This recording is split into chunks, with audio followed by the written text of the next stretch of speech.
Bonjour, bonsoir, les téléspectateurs de partout qui nous suivent, le peuple d'abord TV, cette émission Carte sur table que vous avez toujours envie de suivre, que vous avez toujours la volonté, l'amour de nous suivre. Nous voici encore, votre humble serviteur, Tani Strongman. Je suis de retour pour vous parler encore de l'actualité que nous avons toujours cet amour de vous présenter l'actualité du Congo RDC. Et nous voici d'entrée de jeu. Je remercie d'abord l'Éternel Dieu pour le souffle de vie, notre cordon Alvin Ozana, ingénieur Cédric Bokanda, toujours derrière la caméra, Maman Denise, la JM Mutumbu, et puis Déborah Aïsei, ma maman Colette, mon pasteur Shadak Maemba, Berger Gloire. Je vous remercie tous, de téléspectateurs. N'oubliez pas, comme d'habitude, aimer les vidéos, partager, commenter. C'est un signe qui nous fait dire que non, vous nous suivez, vous nous encouragez. Nous avons trois sujets ou trois actualités que nous allons développer avec vous dans les brefs de temps. Nous avons, tout le monde, vous savez, nous avons la situation qui prévaut en République démocratique du Congo, précisément dans sa partie est de la République démocratique du Congo. Nous allons parler de la guerre qui nous impose, commenter un peu sur ça, ce qui nous impose le Rwanda. On peut parler. Les gens me disent, vous ne parlez pas des dollars, mais les dollars, les taux, la coût de change, et nous avons l'inflation, comme ils parlent, l'inflation de la cour de change. Donc l'inflation de la monnaie, nous allons un peu essayer de parler quelles sont les causes, et s'il faut que nous arrivions à voir les taux soient stabilisés, qu'est-ce qu'on pourra faire. Nous allons un peu essayer de parler, et si le temps nous permettra de pingler un peu, de toucher les problématiques des routes de Kinshasa. Voilà. Je vous salue encore une fois de plus. Carte sur table, nous voici. Strongman, je suis là. Nous parlons de la RDC. Tout le monde, nous sommes sans ignorer de ce qui se passe en République démocratique du Congo. Actuellement, le peuple congolais, les peuples rdciens sont aujourd'hui unanimes, debout pour combattre et bouter le Rwandais hors de notre sol congolais. Mais seulement ce qui m'étonne, qu'il y a certains Congolais qui se disent, qui se sentent peut-être moins congolais que les autres, qui laissent cette affaire au président seul, le président Félix Tshisekedi. Or, tout le monde a l'obligation de se tenir debout de là où il est pour dire non à la question rwandaise, derrière laquelle il y a les grandes puissances. Il y a les États-Unis, il y a la Belgique, il y a la France et tout ce monde que vous connaissez qui dirige la terre. Alors, vous là, vous laissez cette affaire au seul Congolais Félix Tshisekedi, ce qui n'est pas normal. Alors, tout le monde aujourd'hui, on s'est demandé, mais la guerre ne finit pas, la guerre ne finit pas. Aujourd'hui, nous avons tous les pistes ouvertes qui nous font dire que non, la RDC est agressée par suite qu'il y a les grandes puissances. Mais qu'est-ce qu'il faut faire? Aujourd'hui, vous demandez la guerre. Oh non, le président Tshisekedi avait dit qu'au moindre escarmouche, il va réagir. Mais laisse-moi vous dire que pour faire la guerre, on ne fait pas la guerre à la va-vite sans pourtant réfléchir. Il y a beaucoup d'enjeux qui entrent. Présentement, là, j'aimerais que les Congolais sachent que jusque-là, tous les enjeux qui peuvent nous amener à la guerre, prendre une décision, disons, une décision de la guerre, ne sont pas encore réunis. Entre autres, que le gouvernement actuellement est démissionnaire, Conseil de sécurité n'est pas encore tenu. Conseil des ministres n'est pas encore tenu avec un gouvernement qui y est légitime, parce que c'est un gouvernement qui est déjà sortant, avec un parlement, Sénat, qui n'est toujours pas là en place, bien que si déjà l'Assemblée nationale se mettait déjà en place, avec même le Sénat, on pouvait convoquer les congrès. Maintenant, ce qui est maintenant là, c'est quand vous dites il y a pas, on ne mène pas la guerre est déjà menée. Il y a les FARDC qui mènent déjà la guerre, il y a déjà les Ouazalendo qui appuient les FARDC, y compris les contingents de la SADC via l'Afrique du Sud et qui appuient déjà les FARDC. Alors, quitte à nous de nous donner le main dans la main pour affronter l'ennemi. Déjà, nous sommes dans une bonne lancée. Maintenant, moi, je me pose la question, s'il faut que j'en parle en Lingala. Il y a, vous les combattants qui se disaient combattants. Boandé Kotia, Pandi Likolo, musicien congolais, non, vous ne dites absolument rien. Et tout ça, voilà, l'Est de la RDC est agressé, vous ne dites absolument rien. Maintenant, là, vous les combattants, 10 ans vous êtes là, qu'est-ce que vous faites comme marche? Aujourd'hui, nous voyons même les enfants, ils ont marché à France, mais les enfants là, qui n'ont jamais pétiné les sols congolais, mais ils ont marché, ils ont fait parler même les députés français. Nous voyons à Gaza, les Congolais ont marché. Nous voyons en Belgique, les Congolais ont marché. Partout ailleurs, les Congolais ont marché. Mais on n'a pas vu, vous, les combattants. Précisément, je peux citer, il s'appelle comment là? Boketu premier, si c'est Boketu dernier, c'est Boketu premier. Où es-tu, Boketu? Parle-nous un peu, toi qui dis toujours, qui insulte toujours le gouvernement congolais, mais où es-tu dans la rue pour réclamer que... Parce que la guerre, en réalité, la guerre n'est pas ici. Comme Honorable Léziel est en train de le dire. La guerre, ça se joue là-bas. La guerre, c'est aux grandes puissances. Mais où es-tu pour réclamer la guerre? Vous voyez? Donc, vous voyez à quelle mesure, peuple congolais, vous êtes un peu naïf, à quelle mesure vous ne savez pas revendiquer. Vos bébés, musiciens, parce que vous ne savez pas revendiquer. Voilà, c'est vraiment le temps pour nous les Congolais de se mettre, de se souder pour que nous puissions partir en avant. Cette guerre, ce n'est pas une affaire d'une seule personne, d'un seul individu, mais c'est l'affaire de nous tous. Pour que les social puissent changer, il faut qu'il y ait la paix. S'il n'y a pas la paix, le social ne changera pas. Pour que les dollars dont on parle, qu'on puisse s'en occuper, il faut qu'il y ait la paix. Aujourd'hui, tous les efforts sont concentrés vers l'Est. Pourquoi sont concentrés là-bas? Parce qu'il n'y a pas la paix, il n'y a pas la reconstruction sans la paix. Qui peut reconstruire, qui peut bâtir si dans la guerre? Aujourd'hui, l'Ukraine ne peut pas bâtir parce qu'il est sous la guerre. Gaza ne peut pas bâtir parce qu'ils sont sous la guerre. Et nous là. Donc, tenons la main dans la main. Déjà, tout ce que nous avons comme constitution ne nous permet pas déjà de développer. Maintenant, il y a la guerre injuste.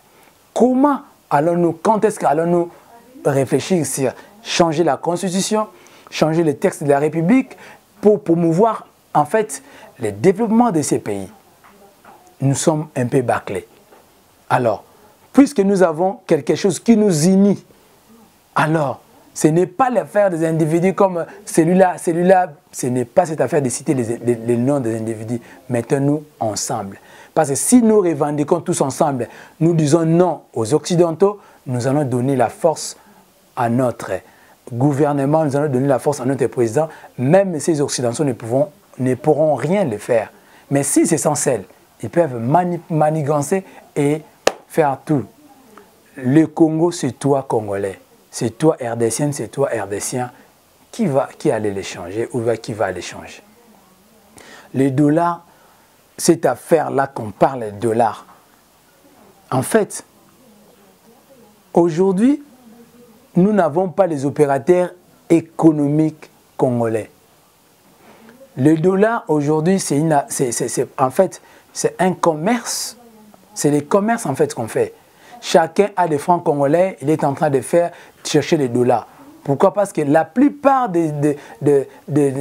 comment on les appelle, des économistes, des grands patrons qui tiennent aujourd'hui notre économie moyenne, ce sont les expatriés. Nous mangeons les dollars. Le dollar, aujourd'hui, on appelle les devises. Aujourd'hui, c'est une monnaie des commerces. C'est une monnaie des transactions internationales. Maintenant, nous, là, nous n'avons pas une classe moyenne. Nous n'avons pas des banques pour nous. Nous n'avons pas des activités qui reviennent aux Congolais. Tout c'est à l'extérieur. Maintenant, quand ces expatriés vont manigancer, vont chercher le dollar, ils vont chercher par n'importe quelle voie. Alors, il y a 27, 50, il y a un poste à dollar. Il mettra même à 28, il mettra même à 30, pourvu qu'il lui puisse avoir quoi? Les dollars. Voilà tout ça, les dollars ne peuvent pas descendre. Alors, ce qu'il faut maintenant, la solution c'est quoi? Lorsque les gouvernements seront mis en place, il faut qu'il y ait un ministre de l'économie rigoureux, un ministre des commerces extérieurs rigoureux, ministre de la justice rigoureux, ministre du travail rigoureux, ministre de l'intérieur rigoureux. Ces ministères, s'ils vont travailler ensemble, ils peuvent trouver la solution pour régler à l'économie nationale. Essayer un peu de trouver des lois pour, comment dire, essayer un peu de, s'il faut contraindre ces expatriés qui font de n'importe quoi avec les dollars, ça serait une bonne chose. Parce que je ne pense pas que le taux de dollars qu'il y a ici, c'est le même taux de dollars où il y a un parallèle, le taux de dollars parallèle qu'il y a la cour d'échange à la Banque centrale. Non. Donc, voilà, tous ces problèmes-là, les gouvernements ne savent pas s'y pencher parce que c'est tellement difficile. Alors, il faut que nous puissions présentement là traiter problème par problème. Voyez-vous? Alors, faisons bien les choses pour que nous puissions. Le social, il faut que les gouvernements soient mis en place. Le social, il englobe tout, quand l'école, les infrastructures, les hôpitaux, tout ce qu'on a là, il faut que les gouvernements soient mis en place. Maintenant, toi, Congolais, tu laisses l'affaire habiter, non. Boutons d'abord l'ennemi et puis les restes viendront. Les dollars sera baissé, les taux là, sera baissé à la mesure où on aura promouvoir du moins comment dirais, un moment où les Congolais formeront la classe moyenne. À ce moment-là, l'économie va commencer à tourner ici au pays. Nos banques auront des devises et ne sera plus sorti et tout sera bien. Maintenant, tout est excentré comment nous sommes dans une économie autarcie. Tout est tourné vers l'extérieur. Nous achetons, mais la production est moindre. Tout, nous importons tout, mais tout ce que nous exportons, ce n'est que des minéraux et quelque chose. Donc c'est tellement minime. Tenons-nous la main dans la main, cherchons à changer notre constitution pour passer au 4e République. Aujourd'hui, le gouvernement traîne. Pourquoi? Parce qu'il faut consulter la majorité et tout ça. Alors si nous avons un régime présidentiel, du coup, dès que le président est élu, il est confirmé par la Cour constitutionnelle, d'office, dans les 48 heures, il commence déjà à réfléchir sur comment sera la tête de son gouvernement et comment il va organiser son gouvernement. Mais aujourd'hui, on doit prendre du temps, tout ça, parce que nous n'avons pas un régime qui est adapté. Les peuples congolais qui demandent toujours chez les présidents de la République, mais les pouvoirs dans son entièreté ou dans sa faisabilité ne répondent toujours pas au chef du président de la République. Alors il faut faire la part des choses. Voilà un peu. Nous allons ensuite passer au vote des gouverneurs. Mon vœu même aussi, je veux que pour Kinshasa, Eliezer Tambwe, pourquoi pas poser ta candidature au gouvernorat de la ville-province de Kinshasa. Les peuples te réclament, j'en ai déjà entendu parler, mais pourquoi pas les airs puissent gouverner cette ville de Kinshasa? On veut avoir des gouvernements consciencieux qui ne s'occupera pas seulement de leurs besoins ventrales, mais qui vont tourner aussi leurs besoins à la population. Voilà, il y a plein de choses à dire, sur sur l'économie nationale de la République démocratique du Congo, sur la situation, comment il y a plein de pistes de solutions, mais nous allons toujours revenir lorsque le temps nous permettra pour vous donner en détail ce qu'il faut faire. Mais ce que je veux dans cette émission, j'appelle les Congolais à l'unité. Ce n'est pas le moment pour nous de nous diviser. Ce n'est pas le moment pour nous de nous tirailler. Soudons-nous comme les Ukrainiens sont pour que nous puissions avoir un gain de cause sur la guerre à l'Est. Ça va déjà bien parce qu'on achète déjà les avions de guerre. On venait d'ajouter 4, je crois. On avance bien. Alors, soudons-nous seulement. Cette affaire te concerne, Congolais, de partout où tu es. Les combattants, cette affaire vous concerne. Combattez pour ça. Marchez là-bas, réclamez là-bas pour que la paix revienne à l'Est. Voilà un peu le paix que j'avais préparé, cette conscience que j'avais préparée, réveiller notre conscience, nous Congolais. Nous sommes arrivés à la fin de notre émission. Je salue une fois de plus ingénieur Cédric, qui est derrière la caméra. Je salue les révérends Moïse Pito Mulunda depuis Sekereko.